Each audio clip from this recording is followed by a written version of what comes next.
Bravo Delta, fasciste, 36 gauche, Charovski. Ici, là, vous êtes dans la vigie, qui est au sommet de la tour de contrôle, à 35 mètres de hauteur. On pourrait penser que les équipements techniques nous dispensent d'avoir une vue complète sur la piste. Ce n'est absolument pas le cas. Les contrôleurs ont besoin d'avoir des références visuelles et de voir parfaitement toutes les installations, les infrastructures, les parkings, et ce qui nécessite cette hauteur.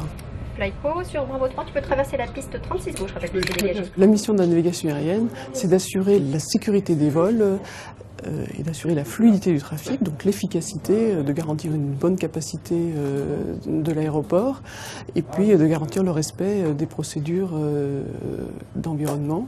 Donc les procédures de réduction des nuisances sonores et la réduction du temps de roulage pour réduire les émissions de CO2.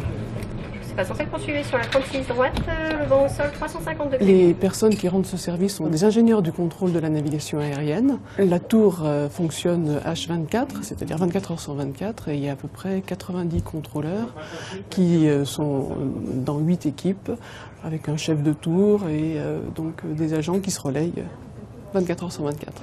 En plus, je vais pouvoir le descendre, ça va être bon. Et tourner si tu veux. November 5206, Sierra, descend 5000 feet, turn right, Victor, November Echo. Les missions de la tour de contrôle, c'est de rendre ce qu'on appelle les services de la navigation aérienne, et précisément à Lyon-Saint-Exupéry, la tour de contrôle a en charge les vols qui se posent et qui décollent de Lyon-Saint-Exupéry dans les phases proches de la piste et puis sur les taxiways pour rejoindre les aérogares au sol.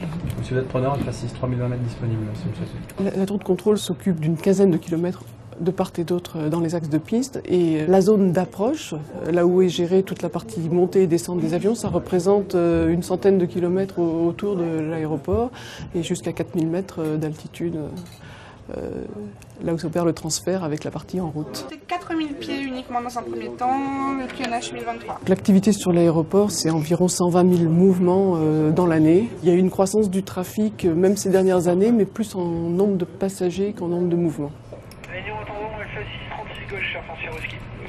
Nous avons bien sûr des relations très étroites avec Aéroport de Lyon et je dirais de plus en plus soutenues parce que je pense que nous sommes chacun performants dans nos métiers et que les progrès que nous aurons à réaliser et que nous réalisons maintenant, c'est en améliorant encore nos interfaces et en travaillant de façon de plus en plus coordonnée. Sur Mason 15, take off, runway 36 left, surface wind 030 degrés,